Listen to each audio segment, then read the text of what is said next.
नमस्कार मित्रों, मैं डॉक्टर आई.पी. सिंह धौलपुर राजस्थान से। ये वीडियो असम के बच्चों के आग्रह पर बना रहा हूँ जो एमए फाइनल के स्टूडेंट हैं। उन्होंने 2 पाठ मुझे दिया था, एक बेडब बनारसी का बैलगाड़ी और दूसरा हरिशंकर परसाई का रेखा चित्र आदमी का बच्चा। इसकी मूल संवेदना उन्होंने मांगी थी और मैंने पहले पाठ का पीडीएफ और मूल संवेदना प्रस्तुत कर दिया था। दूसरे पाठ का भी पीडीएफ प्रस्तुत कर दिया और अब मूल संवेदना प्रस्तुत कर रहा हूँ। मित्रों, आग्रह है कि अगर आप मेरे इस वीडियो का लाभ उठाना चाहते हैं तो सबसे पहले इससे पूर्व के वीडियो में जो इसका पीडीएफ दिया गया उसे एक बार पढ़ लें और पढ़ करके सोचें, ताकि यहाँ जिन बिंदुओं को और मैं संकेत कर रहा हूँ वो आपकी समझ में आ जाए। मूल संवेदना है क्या? मूल संवेदना वास्तव में संवेदना का वह धरातल है जो रचनाकार को रचना लिखने के लिए विवश या प्रेरित करता है और पाठक उसी धरातल पर उससे जुड़ जाता है, उसके अनुरूप वह सोचने लगता है। तो रेखा चित्र आदमी का बच्चा की मूल संवेदना, लेखक हरिशंकर परसाई, समय 1924 से 1995 ईस्वी। तो पहले भूमिका बनाते हैं लेख की और लेखक की, फिर इसके बाद मूल बिंदुओं को हम उठाते हैं।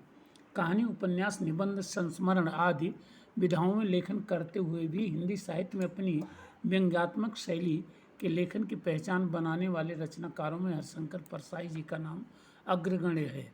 उन्होंने व्यंग्य लेखन को एक स्वतंत्र विधा के रूप में स्थापित किया है और उसे हल्के फुल्के मनोरंजन के दायरे से सर्वथा अलग एक गंभीर रचनाधर्मी विधा के रूप में स्थापित किया। मजाकिया लहजे में सामाजिक एवं राजनीतिक विसंगतियों द्वारा पाठक के मन को गुदगुदाते हुए सहसा विवेक सम्मत अभिव्यक्ति देकर अपने लेखन को मर्म स्पर्शी कलेवर में प्रस्तुत करना उनकी मौलिक पहचान बन गई है। प्रसंगवश उल्लेखनीय है कि एक स्थान पर उन्होंने लिखा है, व्यंग्य जीवन से साक्षात्कार करता है, जीवन की आलोचना करता है, विसंगतियों, अत्याचारों, मिथ्याचारों एवं पाखंडों का पर्दाफाश करता है। उनके ये विचार उनकी रचनाओं पर अक्षरशः सटीक बैठते हैं। उनका प्रस्तुत लेख आदमी का बच्चा इसी पृष्ठभूमि में अवलोकनीय है। आत्मनिष्ठ एवं कथात्मक शैली में लिखे गए इस लेख का मूल पात्र जग्गू नामक एक सामान्य सा बच्चा है।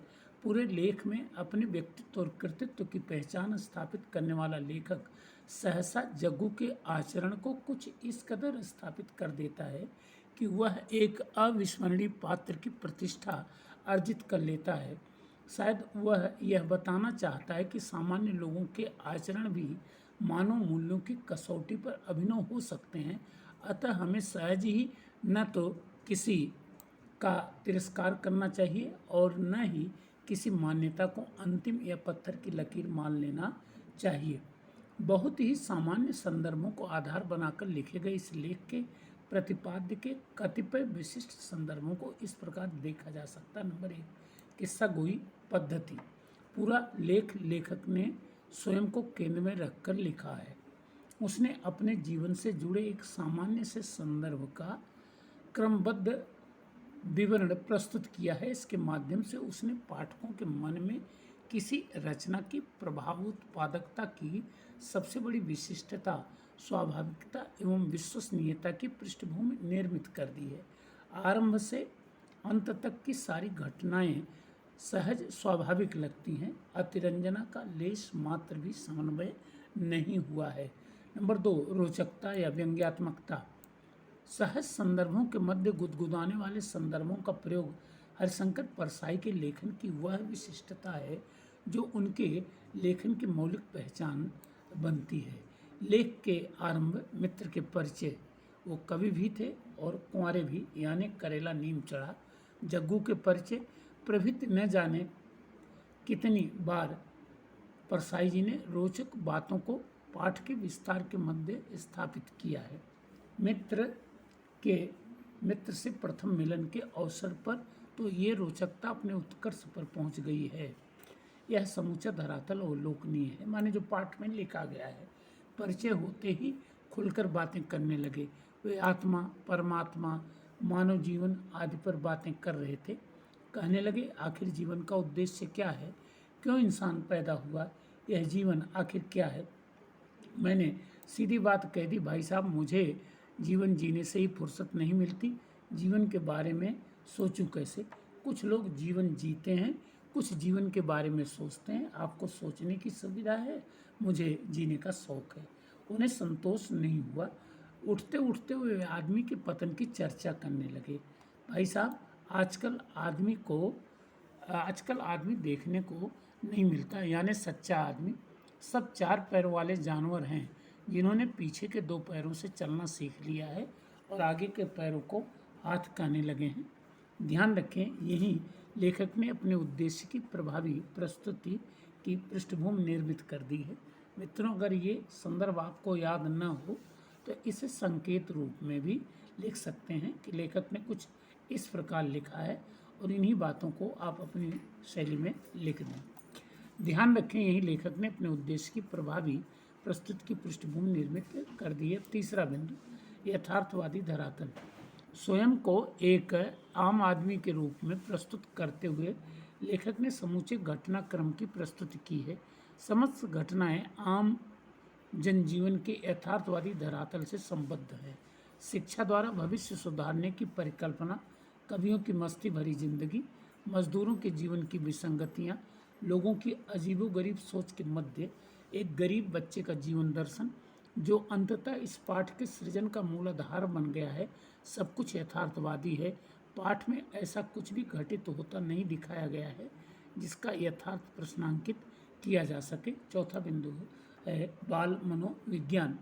जैसा कि आरंभ में ही उल्लेख किया जा चुका है कि यह लेख आत्मनिष्ठ पात्र द्वारा स्वयं को केंद्र में रखकर लिखा गया है, किंतु इसमें संदेह नहीं कि लेखक वस्तुतः जग्गू के माध्यम से एक आम आदमी के बच्चे का वह स्वरूप दर्शाना चाहता है जो यथार्थवादी भी है और अभिनव भी। समय की चोट किस प्रकार एक अपरिपक्व को परिपक्व बना देती है, एक आम आदमी का भी स्वाभिमान कितना सशक्त होता है, यह लेख इन संदर्भों का जीवंत दस्तावेज बन प्रस्तुत हुआ है। वह पढ़ने क्यों नहीं जाता? लेखक के इस प्रश्न के उत्तर में अथवा शराब आदि लाने के प्रसंग में जग्गू ने जो बातें कही हैं उससे कहीं भी नहीं लगता कि वह 10-12 साल का बच्चा है। और अंत में तो कमाल ही हो गया है, जब काम न कराने पर भी लेखक द्वारा दी गई दुअन्नी को फेंक कर वह चला जाता है, अर्थात वह किसी की दया पर नहीं, अपने कर्म कौशल के सहारे जीने में विश्वास करता है। नंबर 5, सामाजिक सरोकार। समूचा लेख आम आदमी के सामान्य जीवन संदर्भों पर आधारित है। भविष्य की चिंता, मित्रता, मजदूरों की जिंदगी प्रभृति न जाने कितने संदर्भ इसमें प्रस्तुत हुए हैं, लेकिन सभी यथार्थवादी हैं। जग्गू के माध्यम से मजदूरों की जिंदगी का जो ताना बाना बुना गया वो अभिनव है, और यहीं बुर्जुआ वर्ग की सोच का जवाब भी दिया गया है, जो कि मित्र ने पूछा था, आखिर जीवन का उद्देश्य क्या है? क्यों इंसान पैदा हुआ? यह जीवन आखिर क्या है? सबसे पहले तो यही कि जैसे स्त्री हर मजदूर के लिए ज़रूरी चीज़ है और उसका यह उपयोग है कि वह सवेरे रोटी बनाकर एक कपड़े में बांधकर काम पर जाने वाले पुरुष के हाथ में दे देती है, या फिर जग्गू और उसके पिता का आचरण की परिस्थितियाँ जीवन जीने का नज़रिया दिया करती हैं, जहाँ विसंगतियों के मध्य जग्गू जैसे बच्चे भी आदर्श मानक के रूप में मिल जाया करते हैं।